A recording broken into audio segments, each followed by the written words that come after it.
novo, vamos dar continuidade à montagem do 302HO. Chegaram essas coisas mais lindas que são esses cabeçotes de alumínio. Estou perdidamente apaixonado por isso aqui. Eu estou com medo de terminar esse motor e não entregar para o dono do carro. Espero que ele não fique bravo comigo. Não é inveja nem nada, mas é lindo demais. Não dá vontade de esconder isso, não dá vontade. Dá vontade de deixar aqui, montar e deixar ele funcionando no cavalete. E aí vocês estão se perguntando, né? O que é isso? Isso aqui é o seguinte. Eu vou aproveitar o vídeo da apresentação dos cabeçotes e do que eu vou falar aqui da parte de cabeçote, só cabeçote do 302HO, desse motor em específico, para anunciar o começo dos trabalhos no 215 volts, que é um motor que é inteiro de alumínio, bloco, cabeçote, coletor de admissão. Ele é muito leve, segundo informações da época, ele completamente montado com todos os acessórios, pesa só 150 kg. Ele é mais leve ou quase o mesmo peso do motor do Opala 4 cilindros, completamente montado. É um projetinho inusitado, bastante interessante. Enquanto eu dou andamento na montagem desse aqui, eu vou separar as peças desse motor para mandar para a retífica. Uma coisa que me preocupa, além das questões mecânicas, mas uma coisa que me preocupa com esse motor, pelo fato dele ter o bloco de alumínio, é a questão da estética, né? Nada vai ser pintado, ele é de alumínio, vai ficar exposto. Então eu quero que ele tenha um bom resultado de estética, porque inclusive pode ser que ele vá parar num hot e aí ele vai ficar todo exposto. Então a minha preocupação com ele é bastante grande com relação à estética. Mas eu vou guardar ele no cantinho dele de novo. Ele é muito leve, ele é absurdamente leve. Não tem espaço para movimentar aqui. Mas tá vendo? Ele está todo montado. Eu sou fracote, mas dei conta de levantar o motor, lógico, sem virabrequim, sem pistão, sem nada. Com os cabeçotes e o coletor de admissão, ele é muito leve. Num 302, mesmo com cabeçote de alumínio, duvido que eu conseguiria fazer a mesma coisa. Bom, então é isso. Vou guardar esse danadinho e vamos voltar as atenções pro 302HO.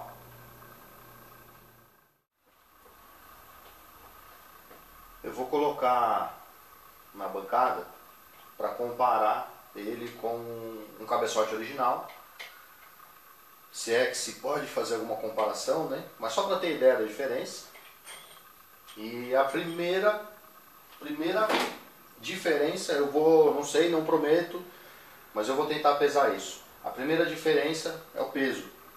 Ele é um negócio muito leve. Isso aqui de cara já te traz algum ganho, porque você deixa de carregar peso.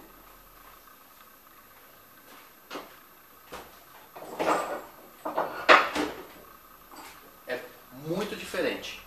Muita diferença de peso.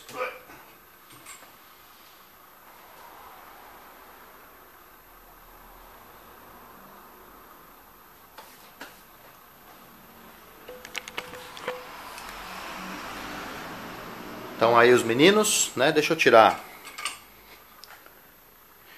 essas duas válvulas para ficar mais fácil de visualizar, né? A diferença do tamanho da válvula de admissão. Opa! Vendo? É muito maior. A válvula de escape também. O cabeçote, obviamente, melhor de fluxo do que o cabeçote original, principalmente no escapamento. Tá vendo? Eu estou no mesmo lugar, mesma iluminação. A gente vê a diferença de tamanho de duto, né? Eu não vou ficar falando nesse vídeo tecnicamente isso, tecnicamente aquilo. Só quero mostrar um pouquinho da diferença dos dois cabeçotes. Dá pra ver que a câmara de combustão do original é bem maior. Eu não medi do original, depois eu posso medir.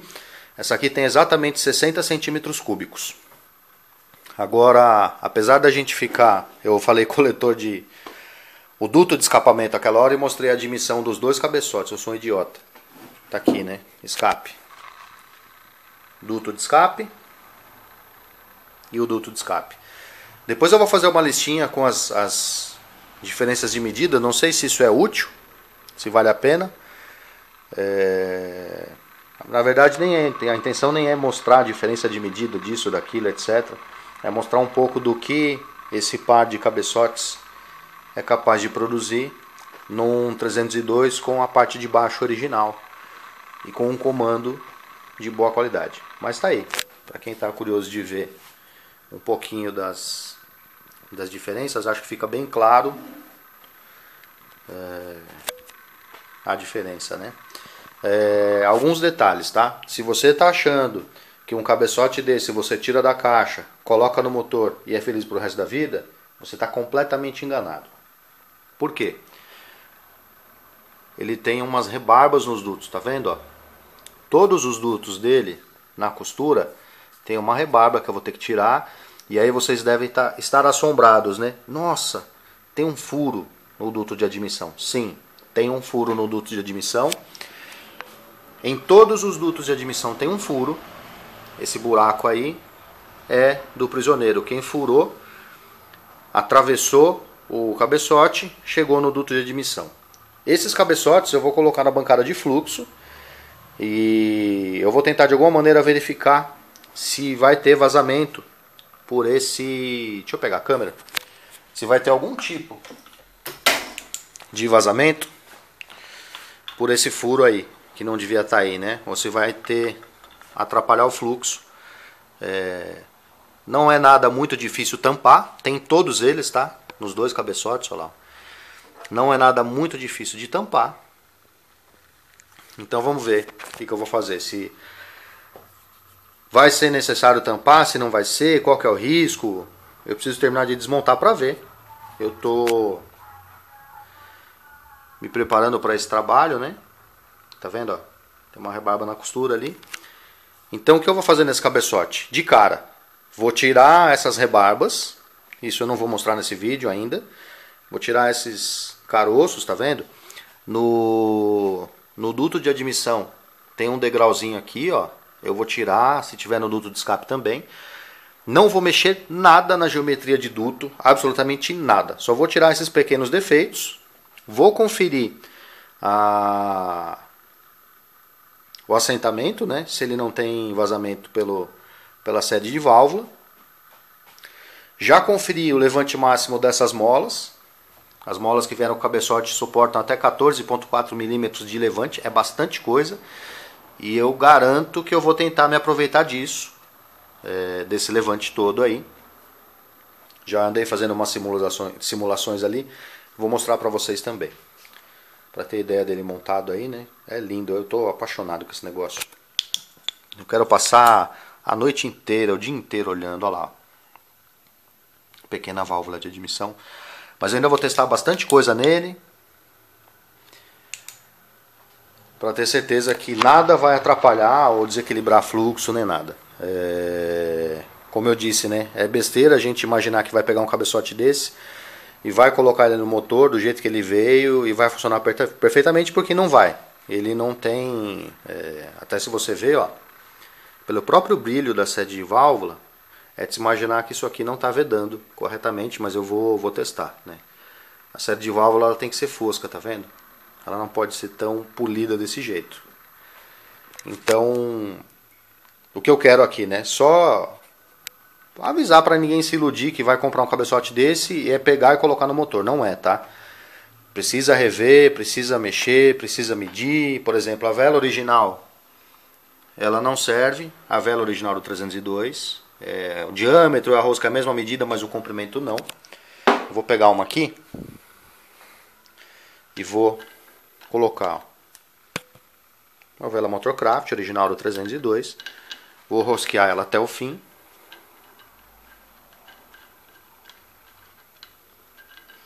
Eu fico tão emocionado, cara, com esse cabeçote, que acho que eu falei um monte de vezes a mesma coisa. Devo ter falado alguma abobrinha. Viu aí, ó? Rosquei até o fim. Não cabe. como que as coisas funcionam na minha cabeça quando a gente vai... Como eu imagino ou como eu gosto de tocar um projeto desse tipo. A primeira coisa, eu preciso saber o que o dono espera, o que ele quer, para que ele vai usar o carro, né? Se ele vai usar o carro... Se ele vai usar o carro só para levar a sogra para passear, ou se ele vai fazer compra, ou se ele quer fazer um track day, ou se o cara quer correr, se ele quer tirar racha, eu preciso saber o que ele vai fazer. Porque de repente você entrega um motor com bastante potência, que acorda 3.500 RPM, 3.000 RPM, é um motor ruim para você usar no dia a dia, é um motor ruim para você curtir o carro, cansa. De repente você entrega um motor que já está muito esperto a 1.500, 2.000 RPM, mas o dono do carro queria um motor acordando a 3.000 RPM. Então precisa entender o que o dono quer. E conversando com o dono desse motor, não sei se eu acabei induzindo ele, né? A gente chegou primeiro no número de 250 cavalos, e aí esses 250 estão muito perto de 300 cavalos. Ele comprou um sistema de injeção para até 400 cavalos. E eu diria que seguramente nesse motor dá para chegar nos 370, 375 cavalos no motor, sem dor de cabeça, sem perigo de quebrar. Os cabeçotes que ele comprou, e ele esperou eu definir pelo restante do motor o que seria de cabeçote, né? E eu pedi para ele comprar o cabeçote com essas medidas de válvula, que tem 2.020 polegadas na admissão e 1.60 no escape. Eu decidi por esse número porque o carro vai ser injetado. Se o carro fosse carburado, seria 1.94 na admissão por 1.60 no escape. Por quê? Porque uma válvula de admissão muito grande, ela diminui a velocidade do ar, principalmente em baixa rotação, né? Não tem massa de ar entrando, não tem velocidade, é muito devagar. E isso é ruim para um motor carburado. O carburador precisa de arrasto. Então, se você tem um motor carburado e você começa a colocar a válvula de admissão muito grande, comando muito grande, o carro fica péssimo de baixa rotação, fica tremendamente horroroso, ruim de usar. Eu não usaria esse cabeçote no motor carburado para um uso comum de rua, né? A não ser que fosse para pista, aí tudo bem, o motor está sempre girando alto, não tem problema. Aí é interessante. Se fosse carburado, então seria um cabeçote com válvula de admissão menor, mas como é injetado, a injeção não precisa de arrasto, porque ela joga o combustível para dentro do motor, ela não precisa de arrasto. Pode ser que tenha uma piora em rotações muito baixas, por causa da baixa velocidade do fluxo, mas eu vou pensar nisso na hora de projetar o comando para ele, para não permitir que isso atrapalhe de usar o carro decentemente. Quando der um tapinha no acelerador, já limpa e tá ali o motor, tá acordado. Então é isso que eu vou pensar. Muita coisa na cabeça, pode ser que eu repeti alguma coisa, às vezes eu esqueci de falar alguma coisa, eu falo depois nos outros vídeos. Que caminho eu sigo para isso, né? Eu não posso achar nada. Eu acho que esse comando, eu acho que aquela taxa de compressão, impossível, o dinheiro não é meu e não é pouco dinheiro, eu não posso achar. Eu tenho que traçar um objetivo, uma meta, mirar nessa meta, e eu preciso de ferramentas para me ajudarem a chegar nessa meta, né? Eu não montei um monte de 302 com um monte de configuração diferente para saber, putz, isso dá certo nisso, isso dá certo naquilo. Então eu preciso de alguém me calçando. E para isso eu fiz o curso de comando de válvulas e de cabeçotes com o Luiz Gustavo. Isso abriu assim muita coisa. Antes disso eu tinha feito, eu já falei sobre isso, o curso de turbocompressores, né, com o Eduardo Polatti, com o professor Marcelo, o professor Giancarlo Daminato. Eles estão agora com um projeto muito bacana que é a Escola do Mecânico. Vocês procurem na internet a Escola do Mecânico em São Bernardo do Campo.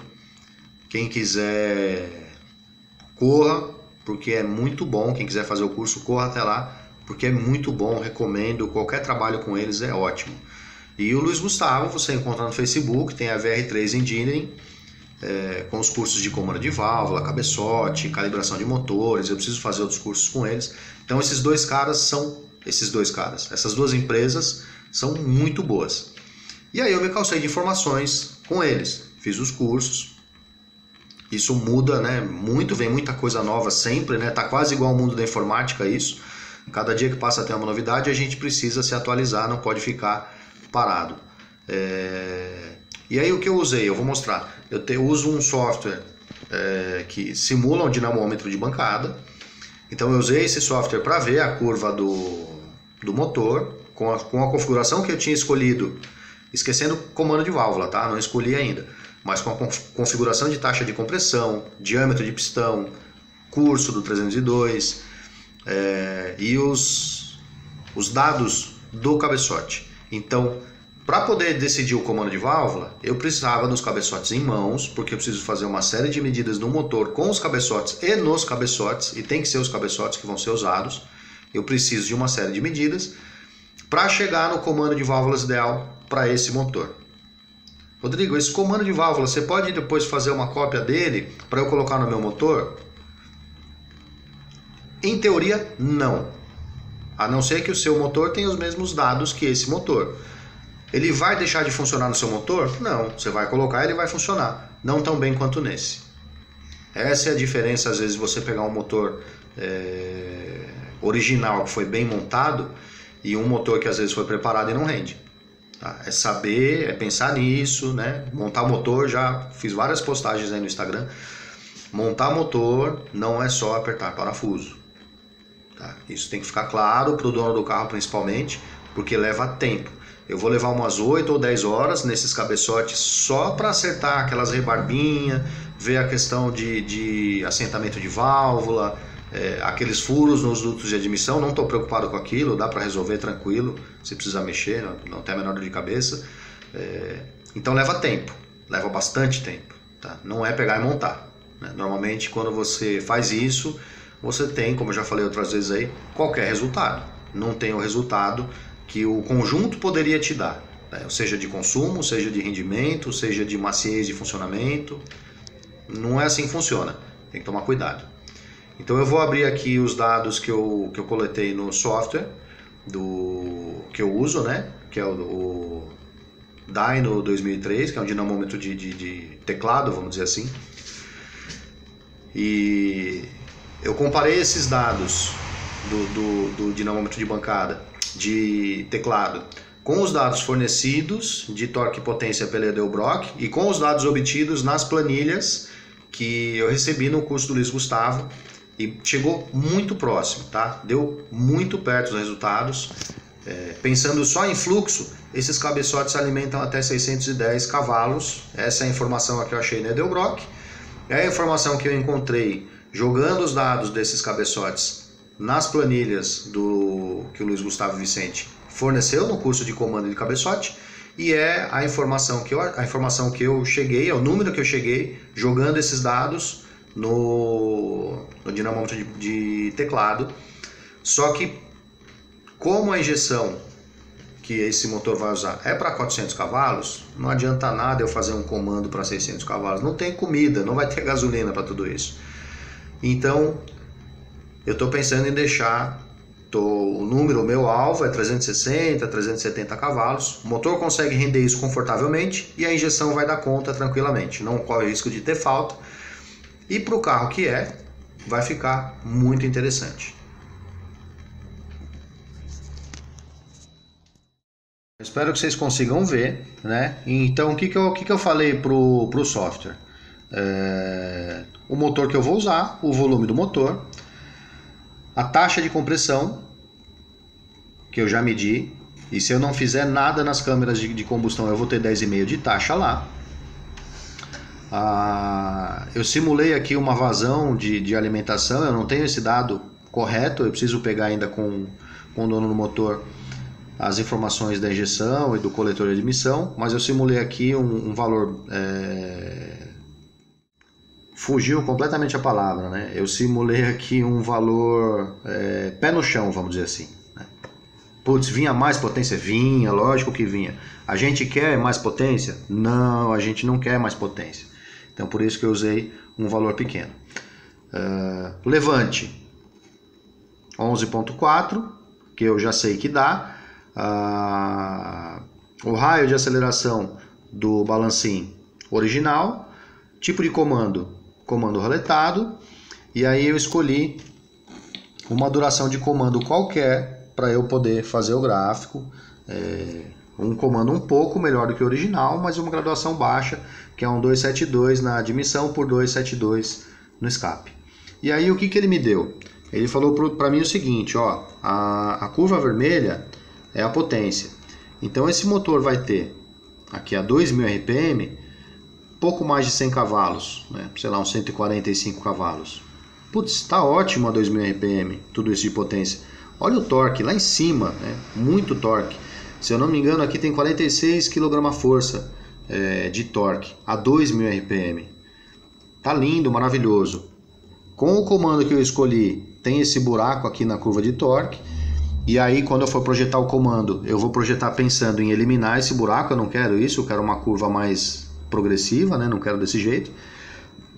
E a gente consegue chegar com um comando simples, né? Uma potência estimada de 400 cavalos a 6.500 RPM. Pô, tá ótimo. Para um motor de rua, isso tá ótimo. Eu tenho certeza que isso vai deixar o Josaildo muito contente. Rodrigo, por que você fica simulando o motor nesse software, nesse dinamômetro de teclado aí? Porque eu preciso de um norte, né? Esse motor vai ser calibrado no dinamômetro em algum momento, ele está injetado, precisa calibrar ele no dino. O que eu quero alcançar? Eu preciso saber. Eu quero chegar nos 370, eu quero chegar nos 350, eu quero chegar nos 150, eu preciso saber. Então isso aqui me dá um norte. Olha, se você fizer tudo certo na montagem desse motor, se você enquadrar o comando corretamente, se a taxa for de fato 10,5, se a vazão sua de admissão e de escape estiver correta, esse motor pode te render isso. Eu já simulei, já fiz essa simulação para outros motores, não foi eu que fiz os motores, mas para outras pessoas. O motor foi para o dinamômetro e chegou muito perto, assim, muito perto. Uma simulação de 150 cavalos deu 153, então é muito perto. Esse software não é ruim, tá? Ele não é limitado. Bom, beleza. Aí simulei, deixa eu ver do que tem nessa planilha aqui. Guarde um momento, sua ligação é muito importante para nós. Então olha que interessante, né? Nessa planilha aqui, eu coloquei todos os dados do cabeçote, e aí ela me disse o seguinte, ó, você pode ter até 610 HP nesse motor. Caramba, bateu com os dados da Edelbrock. E o que você precisa para isso? 70 milímetros de diâmetro efetivo da borboleta ou do restritor. Eu não posso ter 69 milímetros que eu não vou ter 610 HP. Então, olha só, tem gente que coloca a borboleta desse tamanho, ou às vezes até maior que isso, em motor de deslocamento muito menor. O que vai acontecer? O motor fica fraco de baixa, né? O motor não é um motor que está acordado em baixa rotação. Ele é um motor que demora para acordar. Então não é interessante, né? E esse aqui é um caminho, tá? É um caminho que eu tenho para saber, putz, o que eu vou querer de área na admissão, né? Na parte de restrição da admissão. O que eu vou querer na borboleta ou no Venturi do carburador, caso eu use um carburador. Isso aqui não é... A minha intenção não é entrar a fundo, tá? Explicar muito a fundo. É só para vocês terem ideia do trabalho que dá fazer isso. Eu levei boas horas medindo o motor, medindo muitas coisas. Eu vou fazer um outro vídeo sobre isso, não vai ser nesse vídeo ainda, mas eu gastei muito tempo medindo, que vocês vão me ouvir falar sempre isso, para jogar os dados aqui e ter ideia do que fazer, né? Nessa outra planilha a gente consegue simular aqui o enquadramento do comando, tá vendo? Eu consigo mexer no enquadramento do comando, ó. Cara, isso aqui é muito bom, cara. O Luiz Gustavo merece um beijo, cara. Eu consigo mexer no enquadramento do comando, e se vocês prestarem atenção, ele muda aqui, né? Quando eu simulo aqui um enquadramento diferente. E ele muda também... não estou conseguindo mostrar, mas funciona, tá? Funciona porque eu tenho usado. E ele muda os dados, ele muda os valores. Conforme eu mudo o enquadramento do comando, ele muda os valores e me dá noção de que caminho eu devo seguir, né? Então, meninos, esse vídeo é um vídeo curtinho, é um vídeo só para mostrar mesmo, para quem está curioso do que está acontecendo. Provavelmente o próximo vídeo falando sobre cabeçote, esse cabeçote vai ser um vídeo um pouco mais extenso, um pouco mais demorado ou um pouco mais profundo, mesmo que seja curto, mas um pouco mais profundo num determinado lugar ou numa determinada característica do cabeçote. Tá? Minha intenção desse vídeo não era deixar tudo 100% claro agora, mas mostrar um pouco do que está acontecendo e agradecer ao dono do motor. Muito obrigado por me deixar participar disso, por ter me escolhido para participar disso, está sendo uma honra, eu estou muito contente com isso. E agradecer todo mundo que acompanha o canal, assiste os vídeos e o pessoal que colabora aí, o Jean, o pessoal da Escola do Mecânico, o Luiz Gustavo, o Eugênio, cara, só tenho a agradecer a todo mundo, porque sozinho a gente não consegue nada. E fiquem de olho e muito em breve boas notícias. Até o próximo vídeo.